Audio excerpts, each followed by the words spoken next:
I'm alive. It was all just a dream? Meet Andre, a young mage upstart from his village, chasing his dream to become the strongest warlock. However, as ambitious and greenhorned as he is, even he knows that this world is scaled, rather built around teamwork.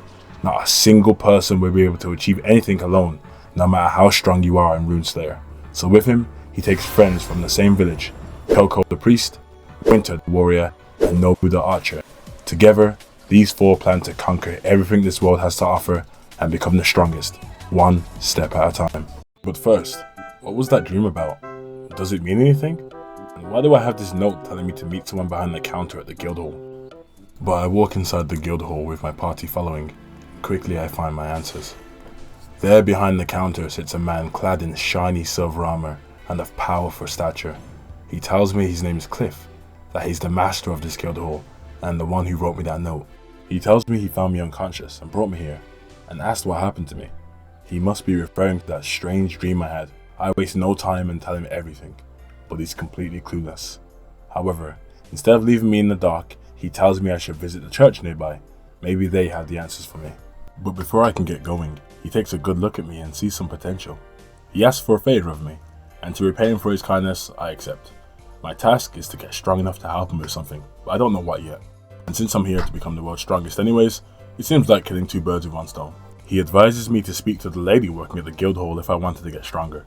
She'd arranged some jobs for me to do which involved me fighting monsters, and also to speak to some villagers and help around for training. So I do exactly that. This villager tells me that no one can get any fishing done because this big barracuda's been eating them all up, and he asked if we could take it out. Our first quest. Our warrior charges in first. Our archer stays in the back with his precise aim. I cast a few spells, and our priest uses his holy magic to weaken our enemies. Before I can truly start my adventure though, I remember two things I was given as gifts by my parents from the village. My mother's lucky golden fairy, and my father's lucky ring. With these two things, luck should be on my side. In the village, a young girl called Sadie tells us her bag was stolen by a slime, the weakest enemy, and asks if we can retrieve it for her. Since we're in the area anyways, we accept. The more jobs we do, the stronger we seem to get. And every so often, it's almost as if a voice calls out to us. It teaches us new things we can do. Coco and I learn that we can strengthen our party here using mana. On our way out the village though, we get stopped by a farmer who's begging for help. These monsters called mandrakes have been eating his crops.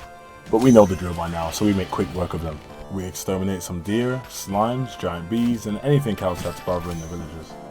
We find Sadie's bag and give it to her. But she says the slimes covered it in so much goop she doesn't even want it anymore.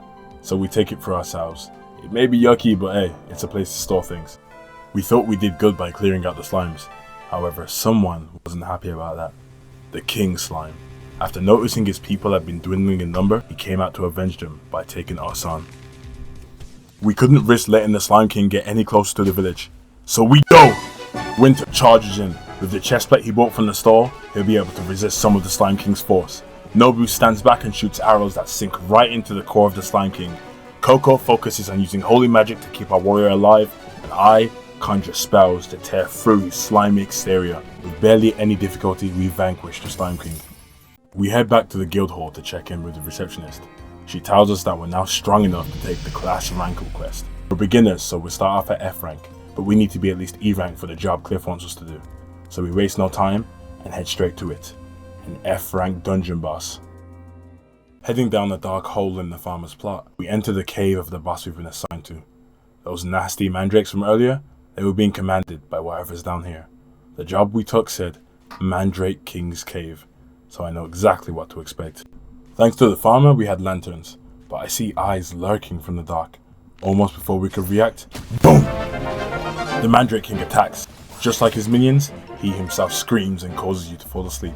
I was expecting this though, and I blocked the screaming mana waves with my staff. Our priest isn't blessed enough to purify our infections and curses just yet, so we have to stay sharp. Using my spells, I keep the Mandrake King under fire alongside Nobu, while Winter takes his attention and Coco watches our injuries.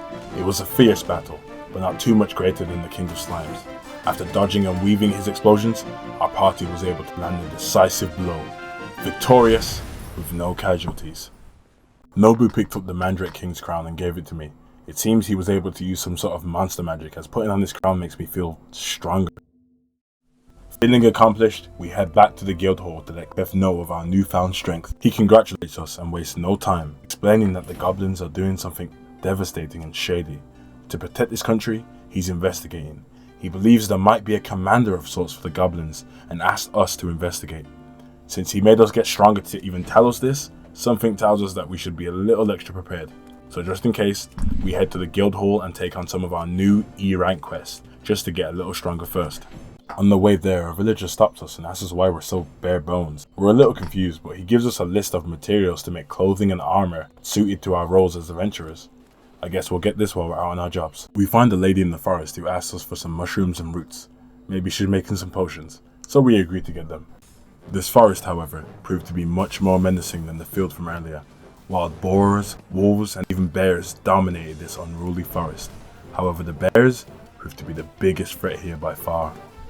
We were getting materials for our armor when a wolf attacked us. Remembering what a villager told me earlier, I attempted to tame the beast as my own companion. Success. By holding out a chunk of meat, the wolf quickly accepted me as his master. However, upon hearing the sounds of swords clashing, I turned around and my party wasn't there. I got split up from them. Running towards the sounds, there I see it. A damn ambush. But not by monsters. People. So with no choice, we had to kill them. It was either us or them.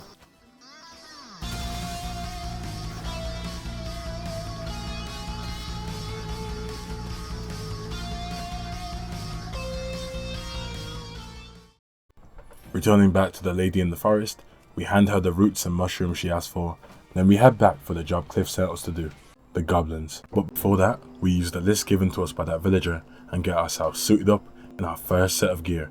Now we look like proper adventurers. The Goblin Caves, an unsettling cave located some northeast of Wayshire, the village we started in. Our task here was to verify the existence of a commander goblin and thin down their numbers a little while we're at it. The goblins themselves were a little overwhelming at times. If it wasn't for our priest, things might have taken a turn for the worse. After taking out hordes of goblins, we found what we were looking for. There he sat with enormous stature and a terrifying presence. On the fence it was carved, Goblin Champion's Den, keep out. Returning to tell Cliff what we found. He has a convicted look on his face. He tells us that our true job is to take out that monster. We hesitate, but after coming so far, we decide that this is the only way we'll ever reach our goal of becoming the strongest. Coco casts a holy shield on some of us, I enhance our power, and into the den we go. Goblin Champion charges at Winter, but something's wrong. Very wrong. Using my mana sight, I can see that his life force is being drained with every attack we do, but it's being drained at the same rate as the Slime King from before. Could he really just be that weak? Until...